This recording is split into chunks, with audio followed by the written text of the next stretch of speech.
Hey guys, Bandit here. Can you believe 2025 is already halfway over? Yeah, I had the same reaction, and it got me thinking about this wild year, about the past, and naturally about my favorite nostalgic game franchise, the one I was basically born playing. And that got me thinking about the countless Zelda theories we've shared right here on the channel. We've been doing this for over half a decade now. How crazy is that? So today I'm throwing it back with a compilation of some of my favorite videos from at least 5 years ago. Whether you're watching them for the first time or for the first time in a long time, welcome, or welcome back. But you know what's even better than nostalgia? Personal health, which is why I'm excited to talk about this video's sponsor, Groons. But you might be thinking, what are Groons? They're gummies. You can eat them.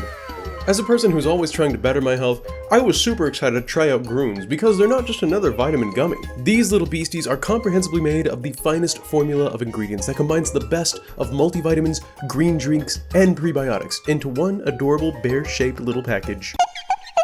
And what's even better? They actually taste good. Each packet comes with 8 of these little guys because you can't fit all that goodness into just one gummy. And fun fact for you, gummies are much more absorbable than powders. And Groons gummies include ingredients that are backed by over 35,000 research publications, so you know you're getting the best of the best. So if you're interested in upgrading your health like I am and want to try the delicious and nutritious Groons gummies, click the link in my description below to get up to 52% off your order. You won't regret it. But nostalgia is still pretty important, so sit back, relax, and enjoy the slightly cringy trip back in time through Zelda theories that happened right here on Bandit Games.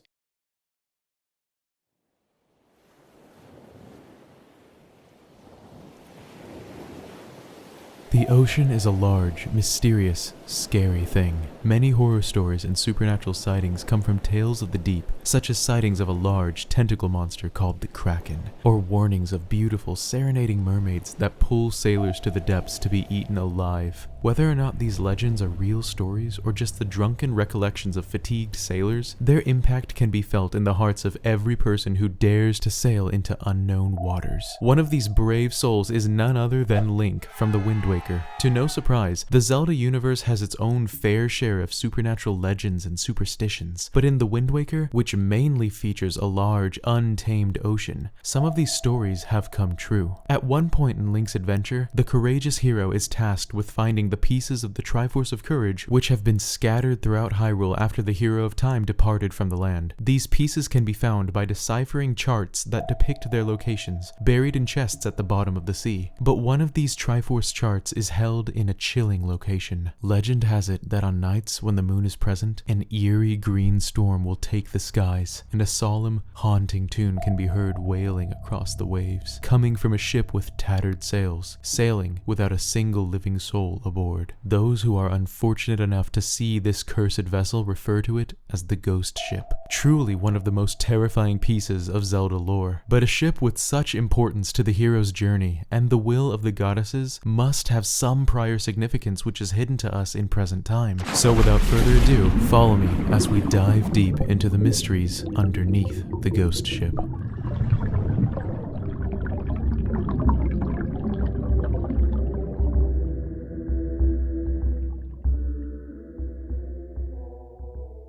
Not much is revealed openly about this ship in-game, but what we are able to find out is downright terrifying. The Ghost Ship will appear every night in a different location across the Great Sea depending on the lunar cycle of the moon. However, to approach this ship without it disappearing from sight once you get near it, one must have in their possession the Ghost Ship Chart. This is a mysterious chart that seems to hold some magical self-awareness, enabling it to indicate exactly what step the moon is on in its cycle, and therefore where the Ghost Ship is sailing upon that night. Once Link has obtained the Ghost Ship Chart, the ship will no longer disappear upon approaching it and can successfully be boarded. Well, if you call being warped into its interior boarding. According to the eccentric adventurer photographer man named Lenzo, who has successfully taken a picture of the ghost ship and survived to tell the tale, the chart was made by an unknown man who, quote, researched the reaches of the sea where the ghost ship faded in and out of sight, and that he drew a map of his movements. But it is said that as soon as the man had finished drawing the lines of that cursed map,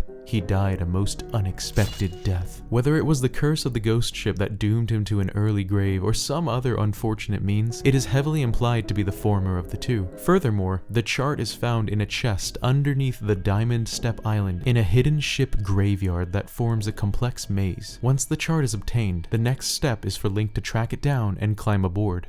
When the seas turn a sickly green and it begins to storm, you know the ship is nearby. There are a few important things to note about its appearance. Firstly, the ship bears very strong resemblances to Tetra's pirate ship. In fact, they're almost exactly alike. The colorations are different though, with Tetra's featuring brighter red colors and the ghost ship more of a faded mossy green palette. Both ships feature artwork on the head of the ship which do differ as well, with Tetra's featuring the head of a serpent or dragon and the ghost ships featuring what appears to be an outward-reaching praying woman. The ship is also covered by what appears to be flying blue flames, which have been indicated in other Zelda games such as Ocarina of Time, Breath of the Wild, and Twilight Princess to be what spirits look like. Once inside, the interior is rather plain and resembles that of a submarine from other portions of the Great Sea, but there are a few more details in its interior that are rather peculiar. Along the right wall, there's a beam of light that is seeping in through a crack somewhere, and where it shines, a lone white flower is blooming. The floor is lined with a ghastly mist and the ceiling is cracked open, permitting you to see ghostly spirits surrounding the chamber you're in, indicating this is some different plane of existence from where you are physically in the Great Sea. Hanging just above the treasure chest, which is accessible after defeating the monsters within the ship, a strange portrait of a face is present. This face emits a demonic, terrifying grin that disappears into an expressionless face when Link walks closer. And finally, the chest holds a Triforce chart, which reveals the location of one of the 8 shards of the Triforce of Courage. In the HD remake, it has been replaced with just straight up a shard of the Triforce of Courage. After Link picks up the treasure, a sudden painful sounding yell is heard and Link's consciousness fades to black. When he wakes up, he's aboard the King of Red Lions and the ghost ship is never to be seen or heard of again. Okay, now that we're all on the same page with the ship, let's start piecing together what all this madness could mean. The entire purpose of the vessel is to guard one of the shards of the Triforce of Courage, as indicated by what's in its treasure chest and the fact that it no longer haunts the seas once Link obtains said treasure. The Triforce, as mentioned before, was shattered into 8 pieces once the Hero of Time left Hyrule. It's believed that the Triforce was shattered to hide it away. This seems to indicate that the ship and its crew were commissioned by the goddesses to guard the shard of the Triforce from those who would seek it for evil, such as Ganondorf. It's possible that the ship is actually an evil entity who is keeping the shard from Link in order to serve Ganon, but that doesn't make too much sense since Ganondorf actually wants all pieces of the Triforce for himself, and if it were a haunted vessel by his doing, he would simply take the shard for himself by this point. But would the goddesses really command a vessel to be haunted for all eternity and even release monsters inside it to guard the Triforce shard? Well, to be honest, this is the same game that revealed the goddesses in their benevolence to have literally flooded the entire world in efforts to kill Ganondorf, meaning they are no strangers to taking drastic, sometimes tragic measures for the greater good. So, drafting a ship into eternal service seems pretty plausible as well. We also see from other Zelda titles that serving the goddesses after death is rather common, especially among the Sheikah clan. But even if the ghost ship was made by the goddesses for righteous purposes, who were the poor souls made to service the goddesses for all eternity? And why did the man charting the ship's locations die unexpectedly? And whose spirits are these that we can see floating around the vessel? Well, as far as those floating spirits go, they are actually the spirits of dead seagulls that have been tied to the ship. Seagulls are shown in-game to fly around Tetra's ship and even the tiny King of Red Lions, and these unfortunate birds were bound for all eternity to haunt the seas alongside the ghost ship. But the ship was once manned by a crew, that much is certain. Although, I believe the answer to who those individuals were may not be what you're expecting. Let's recap our clues so far. The ghost ship resembles Tetra's ship very closely in both build and design, as well as every other ship in the graveyard we see underneath Diamond Step Island. These ruined ships are further tied to the ghost ship due to the fact that they house the ghost ship chart. These and Tetra's ship are the only vessels in the entire game that resemble one another, and they do so with almost suspicious accuracy. Tetra's ship has been in her family bloodline for at least 2 generations, since we know that before her leadership it was her mother who was captain. Tetra is later revealed to be Zelda, spoiler warning, I guess, and we can see a portrait of the Hero of Time in her chambers inside the ship, who was only depicted one other time in the submerged Hyrule Castle, leading to the next logical question of why and how she would have this picture at all. Considering her royal history and this strangely added image of the ancient Hero of Time, could it be that Tetra's ship is actually from old Hyrule? What if all those ships resembling Tetra's pirate ship are actually from the old Hylian fleet that rose to the surface under the goddess's protection when Hyrule was flooded long ago, and that is when the Princess Zelda of that time, be it Tetra's mother or grandmother or whoever, in order to save her own bloodline, became a pirate alongside the ancestors of her current pirate crew? Relating this back to the ghost ship, it could be just one of the other ships in the fleet that had then been given the task of roaming the seas for all eternity, protecting the shard of the Triforce, with the souls of the entire remaining Hylian sailors bound to the vessel, explaining the rather large number of ghostly apparitions that can be seen along the floors and ceiling inside the ship. The goddesses then took the remaining ships from the fleet and hid them away in a large ship's graveyard maze hiding the ghost ship chart. As far as why the man from Lenzo's legend who drew the chart died unexpectedly, for all we know, this could just be a frightening legend, since it's unlikely a mere mortal man could create the chart with its magical properties in the first place. With the ship's origins, crew, and curse explained, I think that wraps up this mystery pretty well. But what do you think? Does the ghost ship have another origin? Let me know in the comments below. Previously on Masked Nintendo Bandit. Have you ever wondered about where the Triforce was in Breath of the Wild? It's no secret that the legendary artifact is the pinnacle and most recognizable symbol of the Legend of Zelda. So why was it not in the series' latest title, Breath of the Wild? Not including the Triforce seems like a deliberate choice given its impact on the rest of the games in the series. Could it be that the Triforce wasn't present due to a greater plotline coming in the Breath of the Wild sequel that will include the golden artifact? Could it be that the Triforce will return to Hyrule? Okay, is everybody done cringing over the quality of my older videos? Take a moment if you need to, I know I did. Anyway, what I just showed you is an older theory of mine that covers where the Triforce might have been in the events of Breath of the Wild. You know what I did not cover in the video though? The fact that the Triforce is not present in Breath of the Wild. In fact, I state quite plainly at the start of the video that the Triforce just isn't in the game at all. But little did I know that that's actually a pretty debated fact among the fanbase. Oh, but don't worry, the comments brought it to my attention, so on that note, I've decided like a year and a half later to bring the long anticipated sequel to that theory. Now, this video will be covering why I believe the Triforce is nowhere to be found in the game and isn't going to cover where I think instead the Triforce was, because that was kind of the point of the other video. If you're interested in that theory though, I will link to it in the description below, but just be prepared. I was still pretty new to all this, so it's kind of rough in some parts. Anyway, let's get into it, shall we? First, let's talk about what we know the Triforce is in contrast to what appears on the back of Zelda's hand in Breath of the Wild. The Triforce is a physical relic that grants wishes. It does possess the ability to temporarily lose its physical form and fuse with a holder, making that iconic yet in this case confusing mark of the Triforce on the back of that user's hand. Although we've only seen this happen when the Triforce is split into its three separate pieces of power, wisdom, and courage, and never when it's a completed whole. In fact, in A Link to the Past, Ganon actually legitimately possesses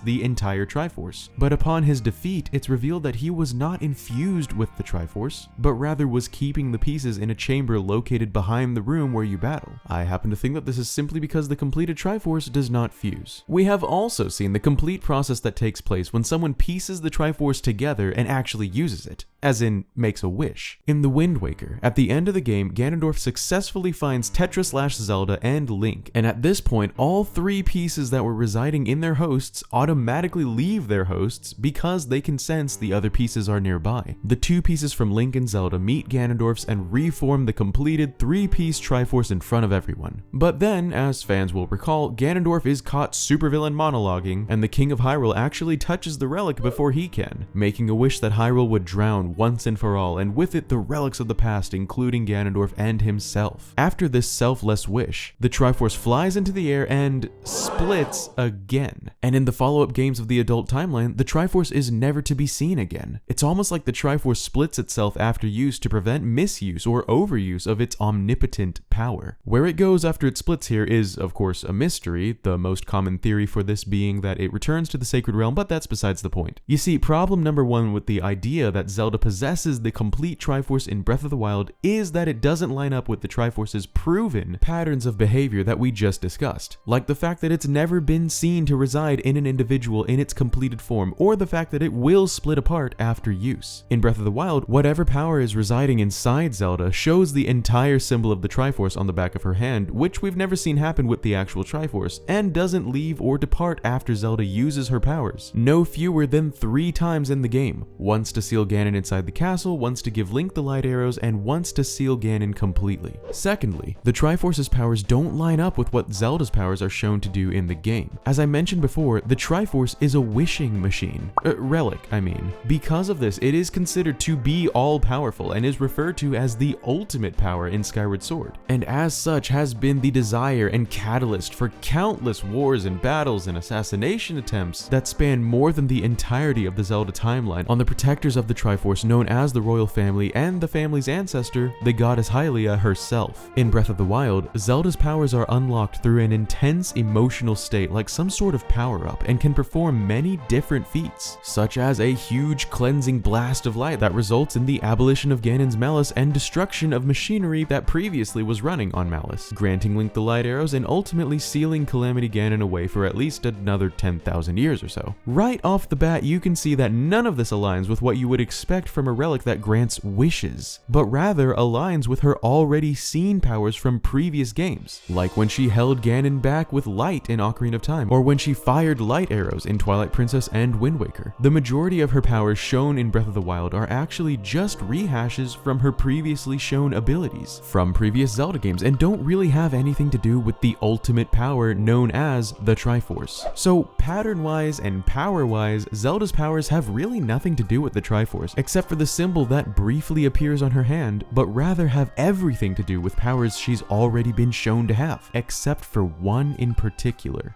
her sealing power. So the final question remains: if Zelda doesn't possess the entire Triforce in Breath of the Wild, where exactly did her never-before-seen sealing power come from? The answer is most likely from the sages. You see, sealing Ganon is a trope that's kind of been done several times in the past, namely in Ocarina of Time, when after Ganon is defeated by Link with the aid of Zelda, she calls upon the sages to seal him away. It's important to note that at this point, the Triforce of Courage was with Link, the Triforce of Wisdom was with Zelda, and the Triforce of Power was still with Ganondorf, meaning the sealing power is not tied to the power of the Triforce at all, but rather to the sages. In Breath of the Wild, the sages are nowhere to be found. Well, almost. There is a brief mention of the possible reincarnation of a sage on Satori Mountain known as Satori, but not only is he deceased at this point, but the title of sage used here could just simply mean protector of the mountain and not holy sage like it used to. Either way, I said the sages were almost nowhere to be found because one of them, their leader in fact, has a living descendant we see all the time. Can you guess who it is? Yeah, it's none other than Princess Zelda herself, who in Ocarina of Time is shown to be the 7th sage and their leader. Since the other sages are nowhere to be found in the game, why wouldn't their collective sealing power now reside in Zelda, the last remaining sage? It actually makes a lot of sense when you think about it this way, and I think completely explains away the idea that Zelda's power comes from the Triforce. It doesn't. It comes from a combination of her ancient powers and the sealing power of the sages. The Triforce symbol on the back of her hand is most likely just that, a symbol, since it is, after all, also the symbol of the goddesses and generally used to depict what is good and holy and righteous in Zelda games. It also makes appearances in clothing and beautiful wall art, but nobody says that's the Triforce, right? Okay, jokes aside, that was ultimately just my theory about why the Triforce is not present in Breath of the Wild, and we don't actually have it in writing anywhere, but what do you guys think? If you previously thought Zelda possessed the complete Triforce, or maybe you still do, or something else entirely, let me know in the comments below. You ever run around in Breath of the Wild and just go, "Look at the bones!" I mean, there are giant ribs sticking out of the ground, this huge dragon head thing in a pit of quicksand, and probably the most well-known of Hyrule's bony artifacts, the Leviathan carcasses, spread out in the different corners of the world. And wouldn't you know it, every single one of these fossilized monstrosities is, unexplained. In true Breath of the Wild fashion, of course. But that has absolutely not stopped us from theorizing about their identities over the past 3 years, with the 3 Leviathan corpses being the most popular to talk about. And speaking of which, since you clicked on this video, you've probably figured out by now that that's actually what this video will be about. But not all of the Leviathans, just one. The most interesting one to me, the Ice Leviathan. You know the one I'm talking about, the one that's inside that cave in the Hebrew location that has a shrine in it that you have to access by rolling a snowball down a hill puzzle. Yes, a hill puzzle and ram into some ancient stone doors. Yeah, that Leviathan. Not only is the location of this Leviathan incredibly strange, but it could also give a hint as to what or even who this giant flying whale used to be when it swam amongst the living. And I'm incredibly excited to announce that I'm going to be joined by a friend for this theory. Even though he's new on the scene, he's been making waves and turning heads with his incredible content so far. I am pleased to welcome Monster Maze. Hello there, it's me, Monster Maze, and I am glad to be here. At the end of this video, be sure to hop on over to my channel, where together we will explore the much needed addition of underwater traversal in Breath of the Wild 2. Now, before we get into the content of this bone-chilling theory, I just wanted to thank you for watching and inform you that you can make sure you defeat being at the mercy of the YouTube algorithm and always catch my newest theories by making sure you're subscribed to the channel with that bell on so you never miss out. My analytics tell me that over 80% of my viewers actually are not subscribed, so do yourself a favor and double check real quick. Also, leave a like on this here video if you find yourself enjoying what we've created. Anyway, without further ado, let's delve into the mystery behind the Ice Leviathan. Take it away, Monster Man. The Leviathan bones of Breath of the Wild are some of the strangest landmarks in a game full of, strange landmarks. But even stranger still is the Leviathan we actually find indoors, literally on the inside of these giant stone doors leading into the mountain. You see, as Bandit was mentioning earlier, 2 out of the 3 Leviathan corpses are found just out in the open, one being located down south in the Gerudo Desert region, and the other being found on the northeastern edge of the map, just on the other side of the Death Mountain area. However, the final Leviathan, the Hebra Leviathan, isn't like the other 2, no. To get to this dead beastie, you have to go through a door that's been carved into the side of the mountain.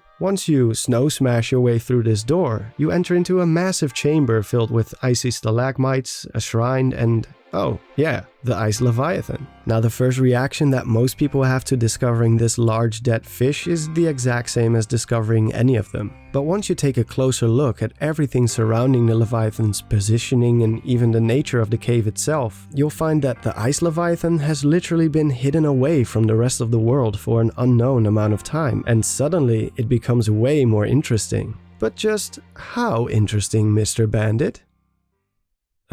Bandit? You there?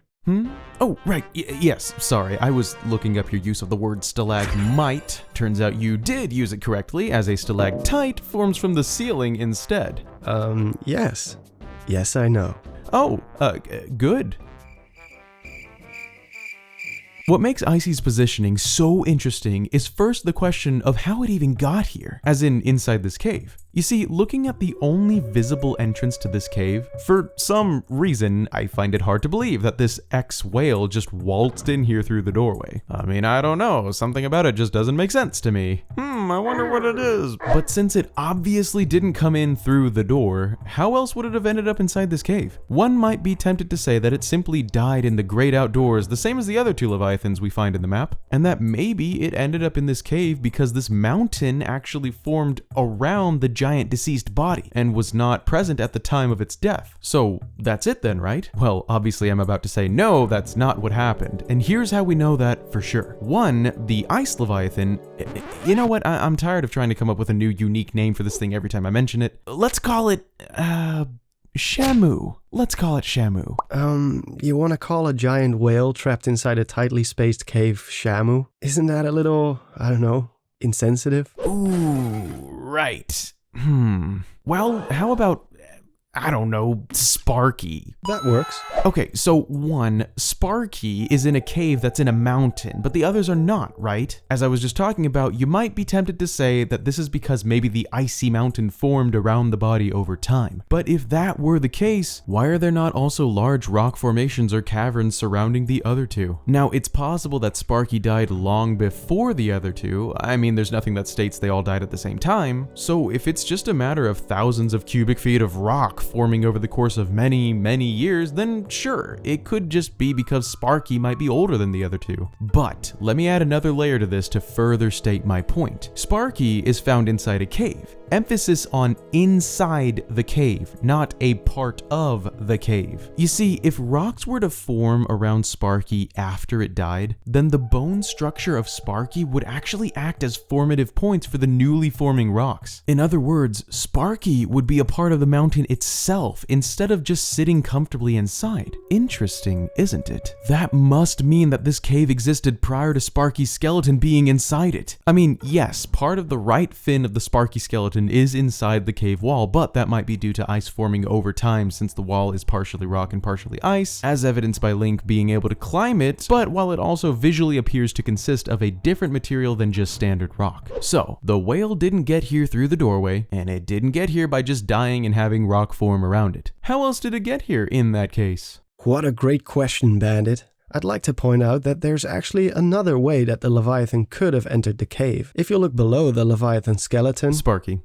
Right. If you look below Sparky's skeleton, you'll see a small body of water. Now this is peculiar given the frigid temperatures surrounding the outside and inside of the cave. And if we take a look at the map, well, inside the cave, the temperatures reach lower than -40 degrees Fahrenheit, which is way colder than the freezing point of water. This tiny body of water should have transformed into solid ice long ago. But obviously it's not freezing for some reason. The only way that a body of water would maintain its liquid state in a place like this frigid cavern is if the water itself were actually a higher temperature than its environment. And this phenomenon is only possible if 1. The water is constantly moving because motion generates energy, which generates heat. Or 2. If the water we see is actually part of a much larger body of water beneath the surface, which would prevent the water from freezing over. And as we can see, this liquid state H2O is barely moving, and yet it's still in a non-frozen state, which according to science means that the only way it's remaining unfrozen must be because it's actually much deeper than we are allowed to see in-game. Since, you know, this is the first time since A Link to the Past that we actually haven't been able to go underwater in a Zelda game that features water. So when you combine this with what Bandit was talking about regarding the difference between this and the other Leviathan locations and surroundings, it is our belief that this body of water here, which must be much deeper than what we're shown, is where Sparky came from. The speculation here is that this connects to some sort of massive underground water system that this Leviathan could have used to enter this little cave, and ultimately died here either by choice or because it couldn't leave. So that's it. Case closed. Nothing else to talk about here. Right, Bandit? Well, there is one more thing. Oh? What's that? Well, we know how Sparky got there, but what about taking a shot at who or what Sparky used to be when it was alive? Oh, right. Well, do you mind if I take this one? Be my guest. Alright, so you know how you have to enter through a paved path and doorway to get into this cave, and the first thing you see is this skeleton? Well, to me, that really reminds me of a place of worship, probably designed around Sparky itself. I mean, there's even a Sheikah shrine that was constructed here inside this random literal door in the side of the mountain. This place could be considered sacred if it was a place of worship for Leviathans, who have always been heralded as benevolent deities in the Zelda lore, such as the windfish having the power to create a universe within his dream. Or Jabu Jabu, who is also a windfish Leviathan, as seen by his rather giant nature and his little wings beside his ears, and who was also worshipped as a deity by the Zora. So what if this cave was a place of worship for Sparky? And what if this is like a fairy fountain where a great fairy normally pops out of, but in this case it was actually Sparky? And since Sparky is a whale and clearly swims around in the water, or I mean used to swim around in the water, what if Sparky is a descendant of the one and only water Leviathan named Jabu Jabu from Ocarina of Time, who also was worshipped in an extremely similar manner, which would make sense of this obviously man-made doorway and path and even location of the Sheikah shrine as some sort of ancient place of worship for the Ice Leviathan. Yeah, that's what I was going to say. Whoops, I get a little carried away sometimes. After all, this is all pretty speculative, but it's very interesting to say the least. I'm glad we finally have a decently solid theory about the Ice Leviathan's strangely specific location. It's been bothering me for like 3 years now. Anyway, next up, I wanted to talk about what that underwater section may mean for Breath of the Wild 2. Like, could you imagine if there's a dungeon down there? Oh no, we talk about that in my video, remember? Oh, yeah, right. Speaking of which, be sure to catch the other part of this collab over on Monster Maze's channel. Links will be in the description below. Hey guys, thank you so much for watching. Do you think we're onto something regarding the strange appearance of Sparky the Ice Leviathan, or are we way off? Let me know in the comments below. It was an absolute pleasure to be here. Thanks a lot for having me on, and thank all of you for watching. Just as a quick reminder, this is a two-parter, so head over to my channel and see what we have cooking there.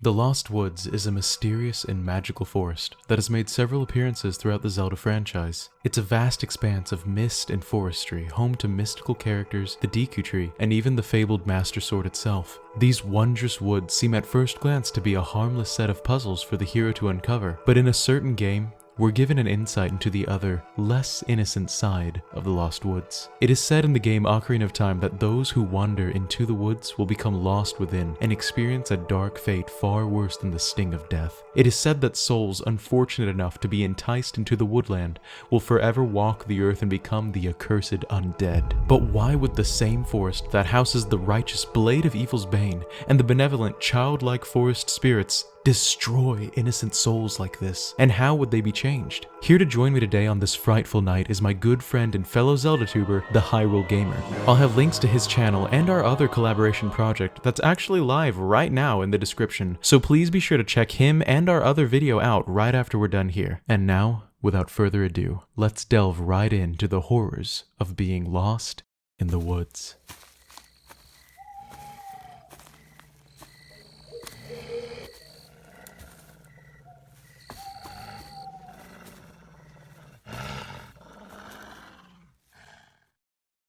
These daunting woodlands may appear relatively safe and inviting at first glance, but take a few steps into the ominous mist inviting you on in, and you'll be in for a surprise.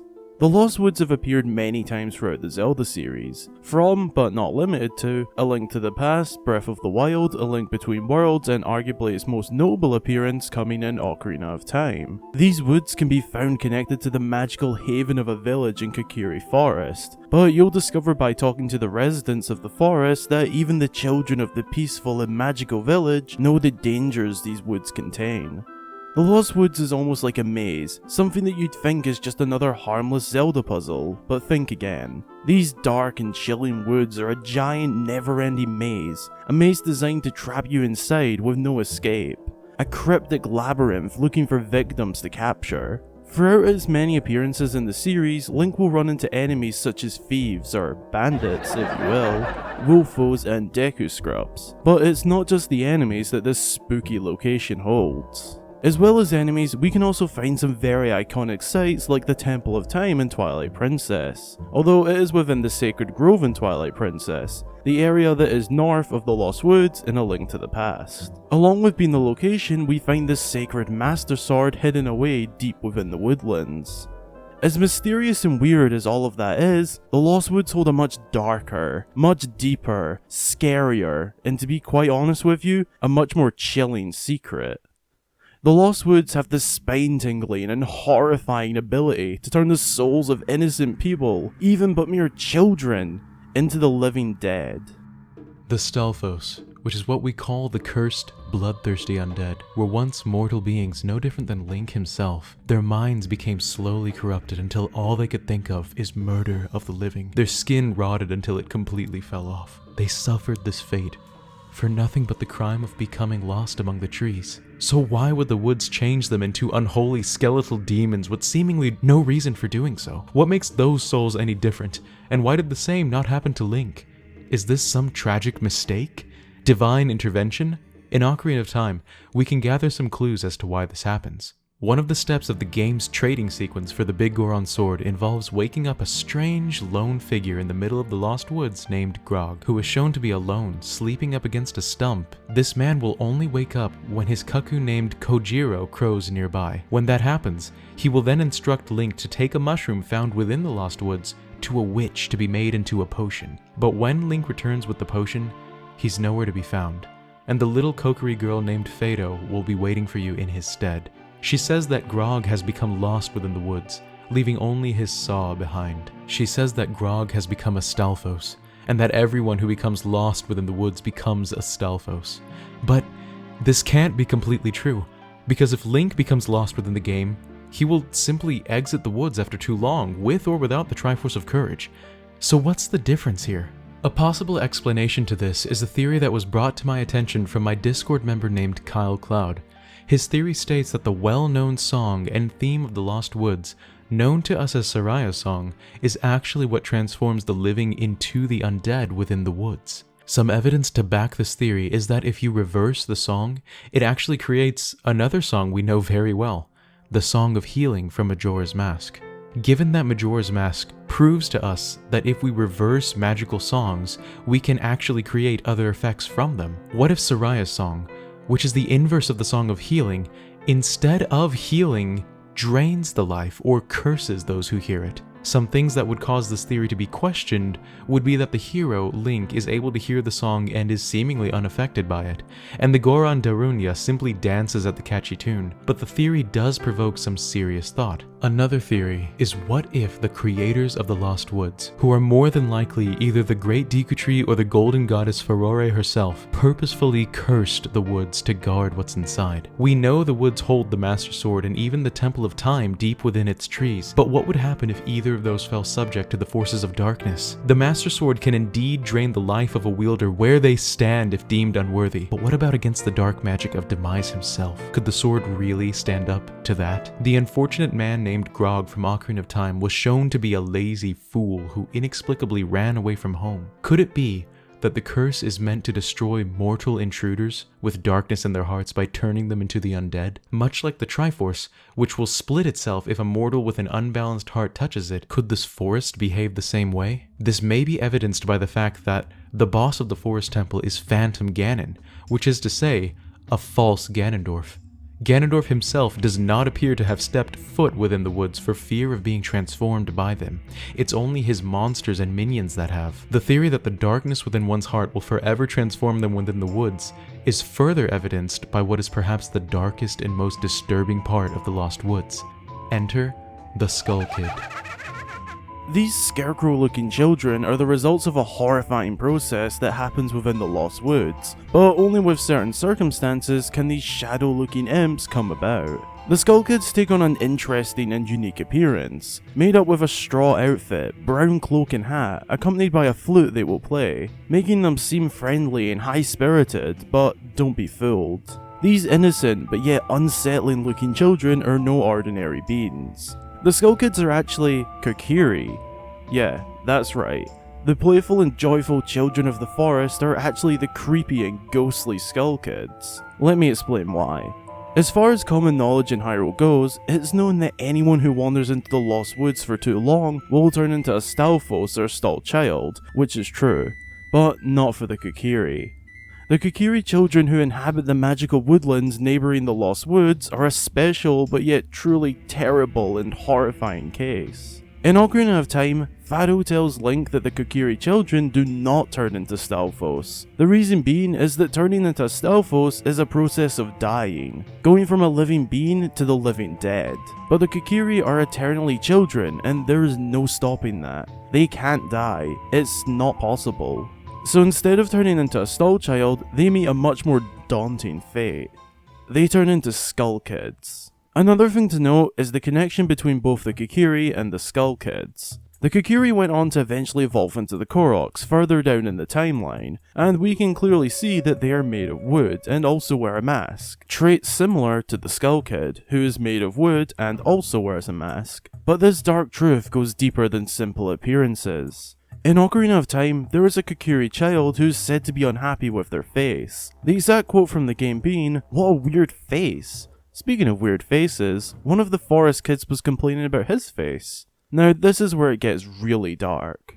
That child was unhappy with their appearance, could barely live with themselves knowing what they look like, all the way to the point of possibly being suicidal and becoming a hermit, locking himself away from the world. Well, that Kokiri child went off into the Lost Woods, fully knowing the damage and horror they would bring to themselves. That child made the conscious decision to end their time as a Kokiri and pass on to be a Skull Kid. Navi the fairy tells Link in the game that the Skull Kid you see in front of you seems unhappy to not have a face. You end up giving him a mask to hide his own face, confirming that this used to be the Kokiri child spoken of earlier in the game.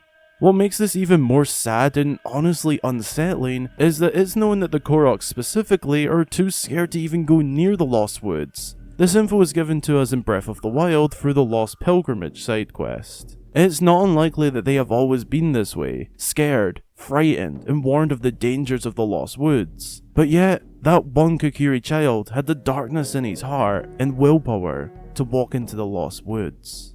So, what about you? As ghouls and spirits haunt the living this Halloween, would you be worthy of entering the woods alone? Or would you be turned into a creature of the night, cursed forever to wander the woods in search of your next kill? Hey, thank you so much for watching. Leave us a like if you enjoyed watching and comment down below letting us know what you think. Subscribe now to Mass Nintendo Bandit if you haven't already for much more juicy content to come, and to Hyrule Gamer for more of his amazing Zelda theories and insights. Thanks a ton for having me on this video. It's been a blast as always to work with Bandit. Be sure to go and check us out in another video we did over on my channel covering the dark and terrifying truth behind Hyrule Field in Ocarina of Time. Again, thanks for having me, and until the next time, I've been Hyrule Gamer. The Legend of Zelda has swords. Lots of swords. From the magic sword of the original Legend of Zelda, to the razor sword from Majora's Mask, to the four sword from, Four Swords. But you'd have to be absolutely crazy if you didn't recognize what has become not only the most well-known sword in the Legend of Zelda franchise, but one of the most iconic blades in gaming history, the Master Sword. The sword, which goes by several names such as my personal favorite, the Blade of Evil's Bane, has long been known as the weapon used by the hero to defeat evil once and for all. But, what about all that evil that's been defeated without the Master Sword? Like Bellum from Phantom Hourglass? Or how about Calamity Ganon in Breath of the Wild being defeated with sticks? And if you were to say that the Master Sword is the only weapon that can defeat Ganon, then what about in the original Legend of Zelda, when the big pig Ganon himself was defeated with the magic sword instead? There's no doubt that the Master Sword is a blade that wields monstrous amounts of godlike power. But have you ever considered why it's not the only blade used across the series? Or why it appears to sometimes not obey its own rules, such as waiting for a 16 or 17-year-old Link here, but settling for a 10 to 12-year-old Link here? Could it be that the Master Sword's true purpose is not what we think it is?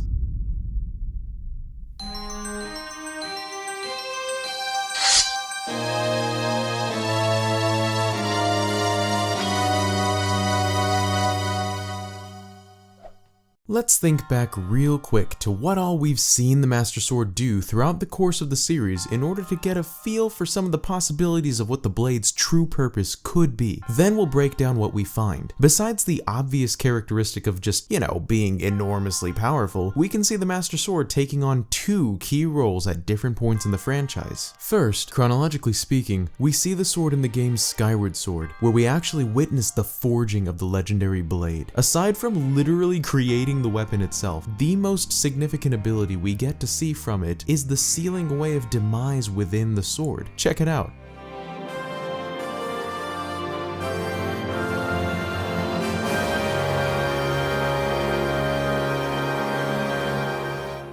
We see from this end-game cutscene that the Master Sword was able to seemingly ingest Demise's essence into itself, clearing out his physical form from this world. Now, this may seem like kind of a silly question, but where exactly did Demise go? I mean, is he floating around in the blade? Maybe having a nice few thousand-year-long chat with Fi, who's also inside the blade? We can actually answer that by looking at the only other time this sealing ability has been shown to us. Can you guess when that was? Yep. It was when Link himself tried to pull the blade from its pedestal as a child in Ocarina of Time. According to the sage Rauru himself, Link was, quote, too young to be the hero of time. Therefore, his spirit was sealed here for 7 years. Sealed here, huh? Just like the sword's sealed demise? And wait, where exactly is this here that Rauru speaks of? According to in-game lore, this is the Chamber of Sages, which exists within the dimension known as the Sacred Realm. So really, the sword's purpose seems to be that of a portal. In this case, a portal to the alternate dimension of the Sacred Realm. Now, as I mentioned earlier, it's true that Demise was sealed away by the sword, but if that means he got the Child Link treatment and was placed in the Sacred Realm, who knows what he's been doing this whole time. Secondly, the sword is a key. In the game Wind Waker, the sword sleeps at the bottom of the ocean in Hyrule as a physical key that is holding Hyrule aloft in time, and when it's removed, returns the flow of time to the Kingdom of Hyrule. This is of course to protect the ancient land from the evil magics of Ganondorf and his goons, and Link unlocks the flow of time by drawing the sword, which then of course enables him to use it to defeat Ganon and leave Ganondorf with the sword embedded deep within his forehead at the bottom of the sea. The significance of Ganon's defeat here is that the sword is returning to its original purpose from when you first found it.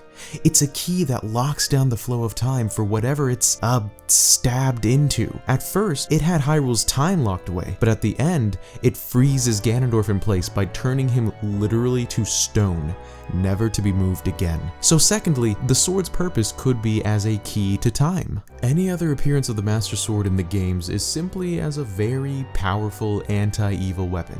Yes, I hear you thinking, well, there are multiple occasions where Ganon or Ganondorf cannot be defeated without the sword, but you see, as I already pointed out earlier, later on in the franchise, chronologically speaking, the Ganon in The Legend of Zelda and Calamity Ganon in Breath of the Wild can both be defeated without the fabled blade, making these purposes we've covered so far very possible possibilities. However, there is one other potential purpose I would like to cover that would encompass all the known characteristics of the Master Sword: its power, its sentience, its ability to link dimensions, and its time manipulation abilities. But before I share this final possibility with you, I have to warn you, this is where I leave the realm of logical deduction and enter the realm of exciting speculation. This is where I enter the point of this video. Are you ready? Consider yourself warned, because here we go. The final possible purpose for the Master Sword is to create a multiple timeline spanning prison that splits and merges the timelines prior to the events of Breath of the Wild. Wait, don't smash that dislike button and rage out in the comments just yet. Hear me out. I said I was gonna speculate, so let's speculate.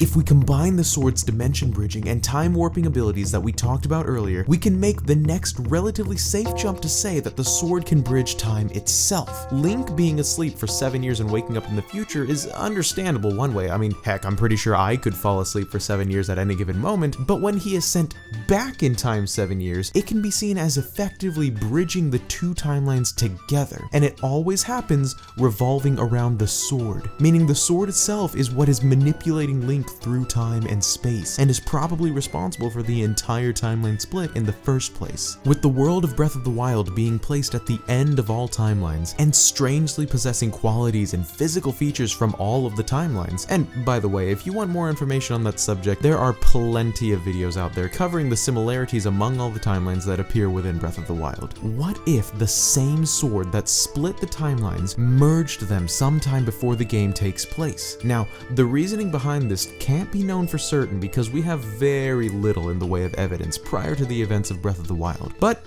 here we go, speculating like crazy again. What if the sword split the timeline because there was a bigger battle going on behind the scenes? Here it is, guys. Remember that Demise is sealed away within the Master Sword? And before that happened, we can see that on Demise's reverse Master Sword, there's an upside down Triforce. Now, be that a symbol from lore rule or not, that is obviously meant to represent a dark mirroring of the goddesses themselves, meaning that just like the goddesses' powers, Demise's powers are also triune, and he also has his own split of power, wisdom, and courage. What if the timelines were split by the Master Sword, which is Demise's prison, into 3 separate parts to weaken the evil of Demise that is still lingering lingering on in the world. This could explain why the evil entities known as Ganon in the different timelines are all stylized vastly differently. They're different incarnations of Demise's dark triune powers. But what if eventually Demise's malice grew so strong that he broke out of the timeline splitting seal within the Master Sword, joining the timelines together once again, creating the world of Breath of the Wild we see today and infecting it with his malice? This could also explain why we never hear Fi speak in the games happening within the timeline split. She's busy keeping Demise at bay throughout all of these games, but we hear her voice once again in Breath of the Wild after Demise has escaped in the form of his malice. Okay, I know, I got a little crazy there with my speculations, but I like putting the stuff out there that makes people think. So what do you think? Is the sword responsible for the timeline shenanigans or something else? And what could this all mean for the sequel to Breath of the Wild? Let me know in the comments below.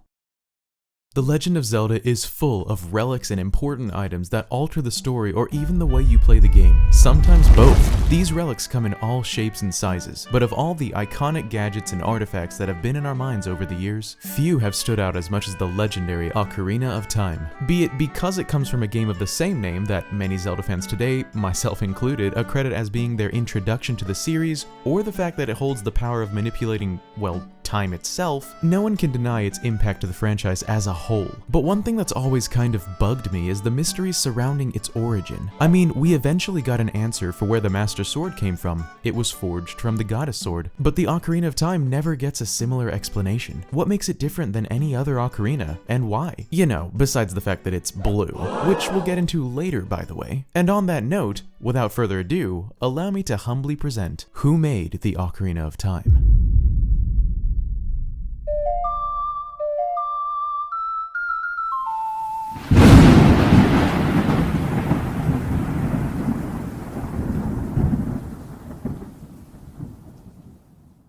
So let's start off by making sure everyone's on the same page with the Ocarina of Time. This massively important relic comes from the game of the same name, Zelda, Ocarina of Time. Shocking, I know. It also makes a huge appearance in the direct sequel, Majora's Mask. It first comes into Link's possession when Zelda is being rushed away from the castle on horseback because the evil Ganondorf is attacking the royal family in an effort to seize the ocarina for himself. In an instant moment of decision, Zelda throws the precious ocarina into the moat surrounding the castle, praying that Link would find it and protect it from the wiles of the Gerudo King. Shortly after, Ganondorf appears and asks Link directly which way Zelda had fled. Link, enormously brave even as a child without the Triforce of Courage, refuses to answer and gets knocked out because of it. Little did Ganondorf know that the ocarina was a few feet behind him in the moat, and by not killing the child Link, he had already sealed his own fate. But story time's over, back to talking about the ocarina. Throughout the course of the two games, the little blue instrument is used to accomplish several things like opening the Door of Time, revealing the Master Sword in the Sacred Realm, which is why Ganondorf was looking for it in the first place, warping Link to different temples, and even slowing down, speeding up, and rewinding time itself. Truly, these games wouldn't have even been possible without the mysterious wind instrument. Heck, the rest of the games in the timeline wouldn't either. But what we're told in-game about its origins is essentially nothing. In Ocarina of Time, the only words that we have that may allude to its creation are said by Zelda when Link meets her in the courtyard for the first time. You know, that scene where they're spying on the man with the evil eyes? She's explaining to Link that the Sacred Realm is accessible through the Temple of Time, and through it, you can access the Master Sword and the Triforce. That is when she states simply that according to legend, the Door of Time can be opened with 3 spiritual stones and the ocarina. The ocarina being associated with said legend. This really doesn't reveal much to us besides the notion that the ocarina may be ancient, passed down from generation to generation, or whatever being part of a legend means. So with its actual direct quote-unquote origin stated to be none other than legend, I decided to look elsewhere for clues on its creation.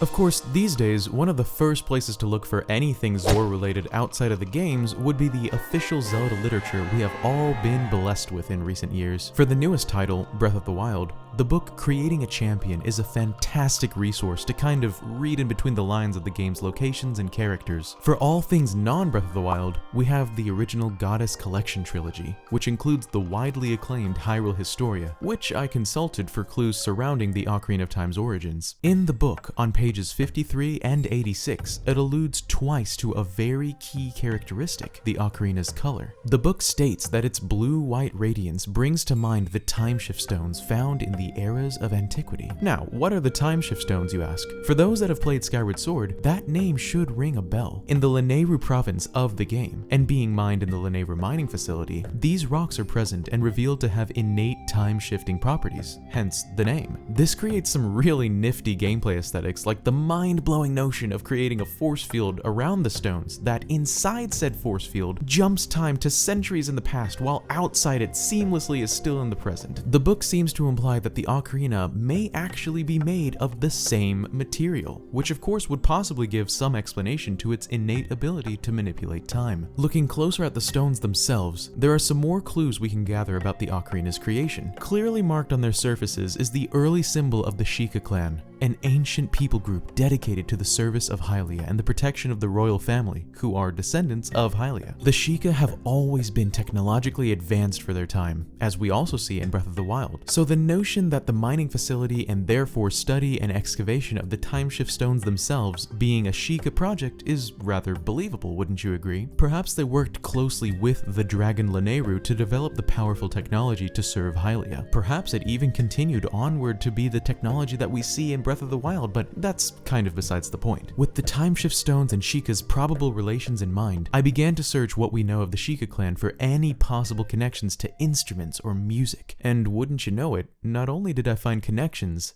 but I found composers. Back in Ocarina of Time, the game that is, the Sheikah have a strong presence surrounding many events that transpire. Not only is a Sheikah elder, Impa, the protector of Princess Zelda and the one that teaches you Zelda's lullaby, but there's an entire town that used to be an exclusively Sheikah populated town called Kakariko Village. The village, now open to the public, still contains many of its old secrets from the Sheikah that once resided there, such as the mysterious Shadow Temple and the monsters at the bottom of the well. But what I'm getting at, and what's gonna tie this place in with the creation of the ocarina, is found in the graveyard. The graveyard is home to the buried corpses of the Sheikah, as expected. It is here that you can meet the ghosts, or pose, of two brothers who once served the royal family in life and now serve them in death. Meet the composer brothers, Sharp and Flat. Sharp says himself that he and his brother were born long ago in Kakariko, and states that all who were born there were destined to serve the royal family, signifying that they are in fact members of the Sheikah clan. These brothers were musical scientists who were able to conduct several different songs that alter reality, such as the Sun Song and possibly even the Song of Storms, although that one's more theoretical since that information comes from Majora's Mask, where the brothers also make an appearance, and in that game, Flat is said to have conducted it, but that entire game takes place in Termina, which is a land not even confirmed to actually exist, but anyway, they also studied the power of the Triforce and vowed to protect it along with the royal family. The most notable discovery the brothers were able to find comes from their study of the control over time via musical tones